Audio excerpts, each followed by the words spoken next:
আজকে আমি কয়েকটা গ্রাম যাত্রা করব।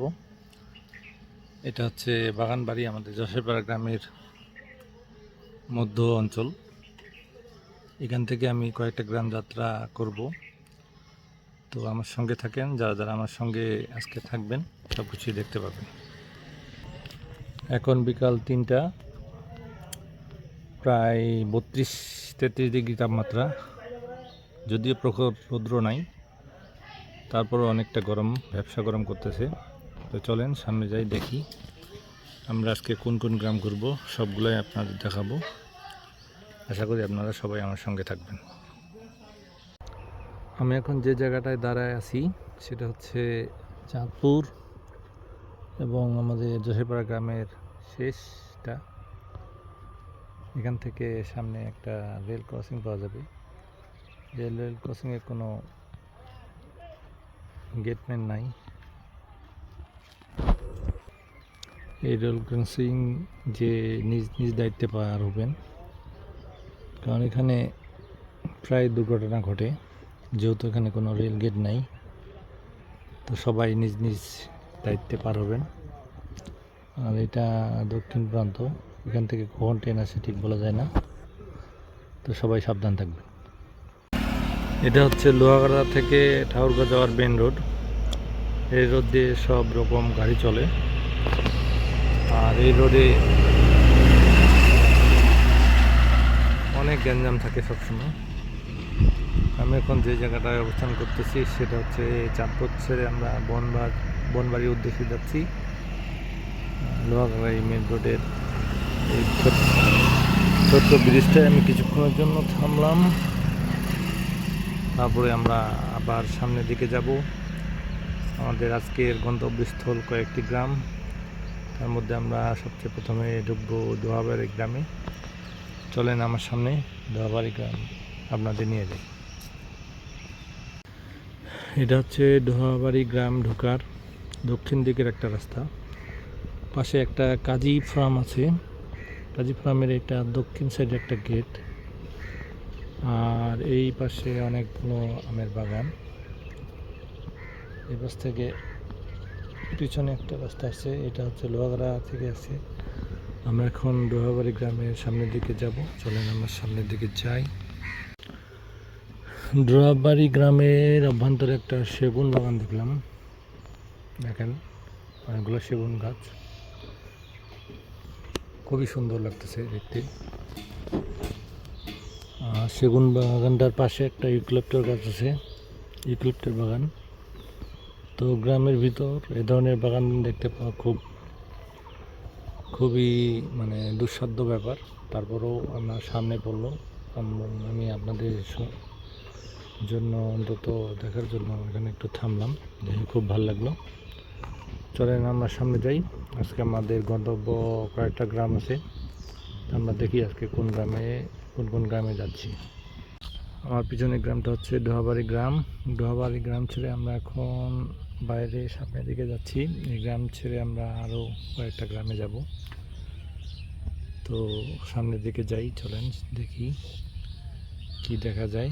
আমার চোখ দিয়ে আপনাদের দেখাবো, যতদূর আমি দেখতে পাই ততদূর আপনাদের দেখাবো। তো দোহাবাড়ি গ্রামটা অনেক ভালো। এরপরে আমরা যে নতুন কোন গ্রামে যাচ্ছি সেটা হচ্ছে তেঁতুলতলা। সেই গ্রাম থেকে সামনে যাব শিবনাথ বাজার। শিবনাথ বাজার দিয়ে আরও সামনে যাইতে পারি। তো চলেন, খুব রোদ না থাকলেও প্রচণ্ড গরম। এটা হচ্ছে দোহাবাড়ি গ্রাম থেকে বাইর হওয়া দক্ষিণ দিকের একটা রাস্তা, এটা মাটির রাস্তা। তো ওই গ্রাম দিয়ে আমরা বাইরে যাব শিবনাথ বাজার। তো আর অল্প কিছুক্ষণের মধ্যে শিবনাথ বাজার পৌঁছে যাব। তো আমি একটু গ্রামের দৃশ্যগুলো দেখাচ্ছি। দেখেন এপাশে জায়গাগুলো একটু ফাঁকা পড়ে আছে, কোনো ফসল নাই, একটু ধানের বীজ লাগানো হয়েছে, আর কয়েকটা কলার গাছ। এখানে অনেক সুন্দর সুন্দর একটা দৃশ্য। তারপরে এখানে ভুট্টার মানে যে আটিগুলা এখানে খড়ি আকারে শুকিয়ে রাখা হয়েছে। আমার পিছনের জায়গাটার নাম হচ্ছে ক্লাবের হাট নামে একটা জায়গা। এখানে ছোট্ট কয়েকটা চার দোকান আছে। এটা শিমনাথ যাওয়ার রাস্তায় পড়ে। চারপাশে জমিগুলো দেখেন পানি, এই পানি দিয়ে অল্প কয়েকদিনের মধ্যে মাছ ধান লাগাবে তারা। এই ফসল ভরে উঠবে কিছুদিনের মধ্যেই। তো এখানে পানি অঞ্চল, অনেকটা পানি থাকে প্রায়। মেঘের বৃষ্টি রাত্রে হয়েছিল, সেই রাত্রে বৃষ্টি এখনও পানিটা শুকায়নি। আর এগুলা মাটিতে সহজে পানি শুকায় না। এই মাটিগুলা প্রচণ্ড, মানে পানি পড়লেই পানি সবসময় থাকে। তো চলেন সামনে যাই, দেখি কি আর দেখা যায়। হ্যাঁ, এটা হচ্ছে শিমনাথ বাজার। শিমনাথ বাজারে ছোট্ট একটা বাজার। তো এর ডান পাশে একটা স্কুল আছে। সেই স্কুলটা অনেক ভাঙাচোরা স্কুল। হয়তো রেজিস্ট্রেশন পাইছে কিনা যায় না, তবে ভাঙাচোরা স্কুল এখানে অনেক পরিচিত। এই পাশে মেন কারেন্টের লাইন আসছে, এটা প্রায় ঠাকুরগাঁ থেকে আসছে, বড় লাইন। আর আমার চারপাশে গ্রামের আমি যেই দিকটা আছি সেটা হচ্ছে পশ্চিম দিকে দেখাচ্ছি। পূর্ব দিকে অনেক বড় গ্রাম। তুই লোহাগড়া যাইলে না, তোকে দিবে, তুই যাইছে না কেন? যাইস না? এতে এতে খাতি যাচ্ছি কেঙ্গরে, কেঙ্গর খাচ্ছি কি করছি? কেঙ্গর খাচ্ছি মানুষের কাম টাম করছি না, এমনি মানুষের কাম করছি, এনে এনে খাচ্ছি।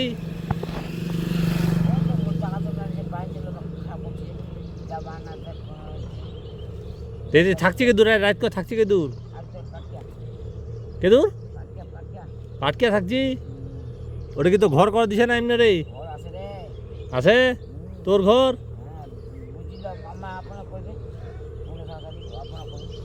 আপনার কইবে?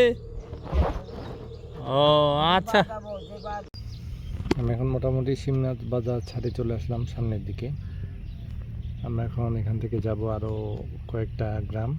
সেটা হচ্ছে সামনে আরেকটা বাজার পড়বে, এটা হচ্ছে ঠাকুরতলি বাজার। এটা হচ্ছে সামনে হচ্ছে বিশ্বাসপুর গ্রাম। এই বিশ্বাসপুর গ্রাম পার হলে আমরা আরও কিছু গ্রামে যাব। চলেন বন্ধুরা, আমার সাথে থাকেন, আমি আপনাদের সঙ্গে নিয়ে যাচ্ছি আজকে কয়েকটা গ্রাম।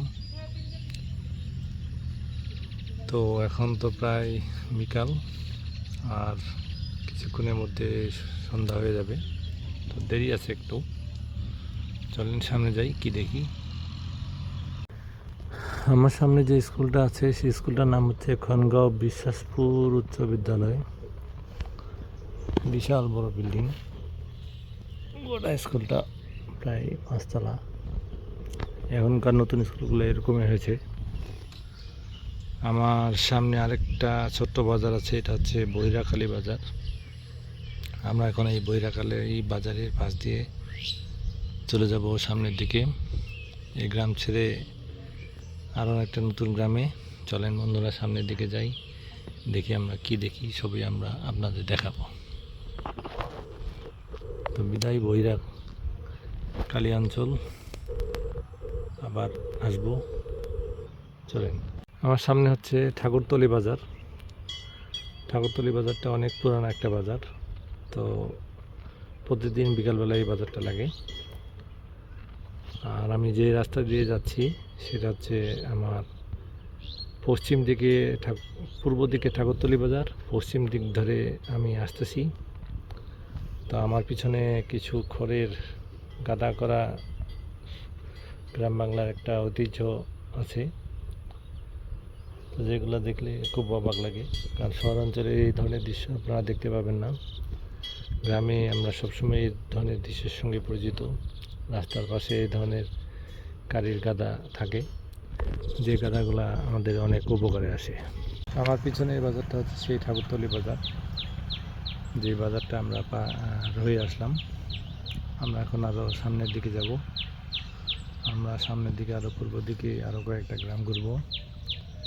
সামনে হচ্ছে আমাদের যে কয়েকটা গ্রাম পড়বে সেগুলো গ্রামের সঙ্গে আপনাদের সাময়িক পরিচয় করে দেব। চলেন আমরা সামনের দিকে এগোই। আর ঠাকুরতলী বাজার খুব একটা বড় না, এটা একটা ছোট্ট বাজার। মোটামুটি কিছু মানুষ বিকালবেলা এখানে চা নাস্তা খায় আর আড্ডা দেয়। গ্রাম অঞ্চলে যেরকম বাজার হয় এরকমই কয়েকটা দোকান আছে। এই ধরনের দোকান দিয়ে তারা খুব সুন্দর বিকালের আড্ডাটা পার করে। চলেন আমরা সামনে যাই, দেখি কি দেখা যায়। আমার সাইডে যে স্কুলটা আছে এটা হচ্ছে খনগাঁ সরকারি প্রাথমিক বিদ্যালয়। আর আমি যে রাস্তাটা দেখাচ্ছি এই রাস্তা ধরেই আমরা সামনে যাব। এখানে যে গ্রামটা ভাগে পড়বে সেটা হচ্ছে খনগাঁ। আমার পিছন দিকে যে গ্রামটা আছে সেটা হচ্ছে খনগাঁ শাহপাড়া। এই রাস্তা দিয়ে যেতে হবে রামপুর সামনে। চলেন আমরা সামনে যাই, দেখি আমরা কি দেখতে পাই, আপনাদের সঙ্গে নিয়ে যাচ্ছি। চলেন সামনে যাই। এটা হচ্ছে রামপুর শাহপাড়া দিয়ে বাইরে যাওয়ার একটা রাস্তা। দক্ষিণ দিক দিয়ে এই গ্রামের রাস্তা চলে গেছে।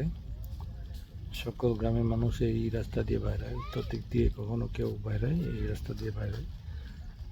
এটা হচ্ছে রামপুর শাহপাড়া অঞ্চলের সেই বাইরে যাওয়ার রাস্তা। আমার চারপাশে বিল। এই রাস্তা দিয়ে রামপুর শাহপাড়ার মধ্যে যে প্রবেশ করা যায়। এটা হচ্ছে দক্ষিণ সাইড থেকে আসছে। আর রাস্তাটা গোটা অঞ্চলটা একটা বিল, পাশে একটা ধান গোটা মিল আছে। বিল অঞ্চল শেষ করলেই রামপুর শাহপাড়া দক্ষিণ দিক দিয়ে ঢোকা যায়। এটা হচ্ছে উত্তর সাইডের রাস্তা। উত্তর সাইডে একটা রাস্তা, দক্ষিণ সাইডে একটা রাস্তা। তো চলেন সামনে যাই। আমি এখন যে জায়গায় দাঁড়িয়ে আছি এটা হচ্ছে রামপুর শাহপাড়া থেকে পূর্ব দিকে যাওয়ার একটা রাস্তা। এই যে আমার পিছনে গ্রামটা হচ্ছে রামপুর শাহপাড়া। তো আশা করি আপনারা মোটামুটি আমার সঙ্গে থাকবেন। আমরা আরও কয়েকটা গ্রাম ঘুরব। এখন প্রায় সূর্য নামে গেছে, আর কয়েক মিনিট সূর্য থাকবে, হয়তো দু এক ঘন্টা হইতে পারে। 5টা থেকে 5:30 বাজে। তো চলেন বন্ধুরা আমরা সামনে যাই। সামনের দিকে কি দেখতে পাই দেখাচ্ছি আপনাদের। তো চলেন সামনে যাই। এটা হচ্ছে গজাপাড়া গ্রাম, ছোট্ট একটা গ্রাম। এটা হচ্ছে পশ্চিম পাশ থেকে আসা রাস্তা। এই গ্রামটা দেখতে খুব সুন্দর, ছোট্ট ছিট গ্রাম একটা। এখানে অল্প কিছু হিন্দু মানুষ বাস করে, ছোট্ট গ্রাম। তো গজাপাড়া গ্রাম পার হয়ে আমরা সামনের দিকে যাব। চলেন আমরা সামনের দিকে এগোই। এই গ্রামটার একটা অংশ বিলের কিছু জমি পানিতে ভিজা। তো সবাই আগে আরও সামনে যাই, চলেন দেখি কি দেখা যায়। গজাপাড়া গ্রাম ছেড়ে আমরা চলে আসলাম সামনের দিকে। এখন আমরা আরও পশ্চিম দিকে যাব। এখানে আরও কয়েকটা হিন্দু গ্রাম পরিদর্শন করব। এই গ্রামটার চারপাশে শুধু কৃষি জমি আবাদ হয়। গ্রামের মানুষগুলো খুব ভালো, সবাই যে যার মতন চলে। গ্রামের মধ্যে হিংসা বিদ্বেষ খুব কম। তো গ্রামের মানুষরা আসলে সব থেকে বেশি খুশি আর সবাই সুখী এখানে, কারণ এখানে মানুষ ঝগড়া ঝঞ্ঝাট খুব কম। এখন প্রায় 5:36 মতন বাজে। সূর্য আলো এখন খুব একটা নাই, তারপরেও যতটুকু আছে দিনের সময়টুকু আমরা সামনে যাই। হ্যাঁ, আমি এখন যে জায়গায় থামছি সেটা হচ্ছে একটা 3 রাস্তার মোড়। এটা হচ্ছে পশ্চিম দিকের একটা রাস্তা। এই পাশে একটা রাস্তা আছে, এটা উত্তর দিক গেছে। আর এটা পিছনেরটা হচ্ছে পূর্ব দিক থেকে আসে। তো 3 রাস্তার মোড় মোটামুটি বিশেষ করে যারা কবিরাজ জাতীয় মানুষ তাদের কাছে খুব প্রিয়, কারণ এই 3 রাস্তার মোড়ে নাকি তাদের অনেক কিছু কাজ হয়। 3 রাস্তার মোড়টা মাটির, আমার কাছে খুব ভালো লাগলো। চারপাশে যে পাট ক্ষেত দেখছেন, এই পাট ক্ষেতগুলো আর কয়েক মাসের মধ্যে পুষ্ট হয়ে যাবে। চলেন এবার সামনে যাই, দেখি আর কি দেখা যায়। আমি এখন যে জায়গায় দাঁড়িয়ে আছি, এই পাশে একটা চিকন রাস্তা দেখা যাচ্ছে। এই রাস্তা ধরে আমাকে মোটরসাইকেল নিয়ে যাইতে হবে, কারণ গ্রামের মধ্যে এরকম রাস্তা অনেক সময় ভাগ পড়ে যায়। একটা গ্রাম এপাশে গ্রাম থেকে আমি আসলাম, এখন এই সামনে গ্রামে যাব। এই 2টা গ্রামের সংযোগস্থল হচ্ছে এই রাস্তা। এই রাস্তা দিয়ে সবাই যাওয়া আসা করে। অনেক সময় সাইকেল, মোটরসাইকেল, অনেক লোককে এই রাস্তা দিয়ে যায়। আবার বর্ষার সময় রাস্তার দুই পাশে পানি থাকে, এবং পানি থাকার কারণে অনেক সময় কেউ কেউ আবার পড়ে যায়। তো গ্রামের ভিতরে এরকম দৃশ্য সব সময় দেখা যায়। তো চলেন আমরা সামনে যাই, দেখি কি করা যায়। এটা হচ্ছে মহেশালী গ্রামের একটা ছোট্ট রাস্তা। এই ধরনের রাস্তা দিয়ে আমাকে প্রায় যাইতে হয়। এখানে বাড়িঘরগুলা একচালা, সব টিনের ঘর। বেশিরভাগ মানুষ এরকম একচালা টিনের ঘরেই থাকে। আমার চারপাশে শুধু ছোট ছোট ঘর, ওই পাশে কিছু ক্ষেত আছে। মানুষ এ ধরনের ক্ষেতে কিছু ঘাস লাগায়। বাড়ির পাশে এই নেপিয়ার ঘাসটা খুব জনপ্রিয়। আর এ ধরনের বাড়িগুলোতে মানুষ সারাদিন কাজ করে, সন্ধ্যার সময় আসে বাসায়। তো গ্রামের মানুষ এভাবে থাকে, এভাবে তাদের পরিচিতি। তো আমি এখন যেখানে দাঁড়াইলাম, এটা হচ্ছে বড় মহেশালী গ্রামের থেকে বাইরে হওয়ার একটা রাস্তা। এখানে একটা সোলারের বড় প্ল্যান আছে। সেই সোলার প্ল্যান থেকে হয়তো এখানে পানি উৎপাদন করা হয় কৃষকদের জন্য। এটা সোলার পাম্প হিসাবে পরিচিত। তো আমার এই পাশের গ্রামটা হচ্ছে মহেশালী গ্রাম। আমরা এই গ্রাম ছেড়ে এখন চলে যাচ্ছি। আর দিনের আলো খুব বেশি নাই, অল্প অল্প আলোর মধ্যে। আর খুব বেশিক্ষণ আপনাদের গ্রাম ভ্রমণ করাবো না, চলেন সামনে যাই। এই পটল ক্ষেত কোন সময় লাগবা হয়? কার্তিক কখন মাস? এটা কয় মাস থাকে?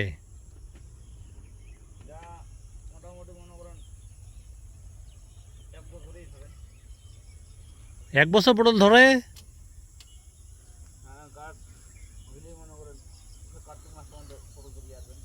ওরে বাবা, এই পটল ক্ষেত আমরা কোনোদিন দেখিনি, আর সামনাসামনি দেখা পানো। জিনিসটা খুব ভালো লাগিল। মুইরা মানে বুঝাই পাও না কি জিনিস এলা। পরে দেখছি এটি এই পাশে পটল ধরে আছে। এটা আজকে গ্রাম পরিদর্শন মোটামুটি শেষ। আমরা বেশ কয়েকটা গ্রাম ঘুরলাম। গ্রাম ঘোরার সাথে সাথে অনেক দৃশ্য আমি আপনাদের চোখের সামনে তুলে ধরেছি। আপনারা যারা গ্রাম দেখতে ভালোবাসেন তারা আমার ভিডিও ফলো দিবেন, লাইক দিয়ে শেয়ার করবেন। অবশ্যই আপনাদের দেখা হবে আরও নতুন কোনো গ্রাম নিয়ে। আমি সবসময় গ্রামেই ভিডিও বেশি করি, কারণ আমি গ্রামের ছেলে, গ্রামে থাকতে ভালোবাসি, আমি গ্রামেই থাকি। সেক্ষেত্রে যারা গ্রামের ভিডিও পছন্দ করেন তারা আমার ভিডিওটা দেখে লাইক, শেয়ার, কমেন্ট করবেন। অবশ্যই সবাই ভালো থাকবেন। দেখা হবে আরও নতুন কোনো ভিডিওতে। আজকের মতো বিদায়।